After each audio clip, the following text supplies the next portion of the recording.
Bwana, mambo vipi? Bwana, leo na kisa kimoja kizuri sana nilikuwa nataka nishare na washikaji zangu ambao mnaangalia hizi video zangu TikTok, Instagram na Facebook. Kuna kisa kimoja kilitokea miaka ya nyuma sana. Hiki kisa ni kisa cha kweli. Mimi nilikinakili kwa sababu aliyetusimulia ni mshikaji ambao tunamfahamu na tunamjua. Miaka ya nyuma sana kulikuwa kuna mshikaji wetu mmoja hivi. Yule mshikaji alikuwa ni mwizi hodari. Yaani alikuwa mwizi, ninavyokuambia mwizi ni mwizi kweli. Alikuwa ni mwizi hodari.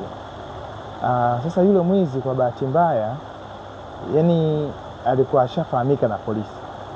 Yaani polisi walikuwa washamjua, yani kwa hiyo chochote, yani issue yote ambayo ilikuwa ikifanyika ya wizi hapa mtaani, yani anafuata tu yule mshikaji. Umeona, na akifuatwa polisi walikuwa wanampiga, wanamdhalilisha.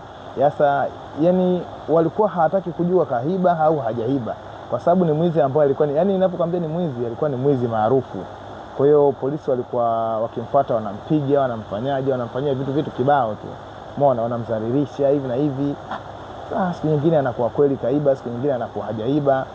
Kwa hiyo sasa yule mshikaji kile kitendo kilimuumiza. Umeona? Sasa kwa bahati mbaya yule mshikaji alikuwa na ndugu yake, yani alikuwa na ndugu yake kwa Marekani. Yani ni kama mshikaji, sio ndugu yake. Yani ni mshikaji ambaye alikuwa amezoeana tu, ila kwenye aso zao zile za wizi huku kipindi hapo huku nchini mwetu wanajuana in short, yani mambo yao. Unaona? Kwa hiyo mshikaji basi ikabidi amfanyie michongo ya uongo, na kweli akamtengenezea visa ya Marekani ya uongo. Mshikaji akala chupa akahamia Marekani. Umeona? Alipofika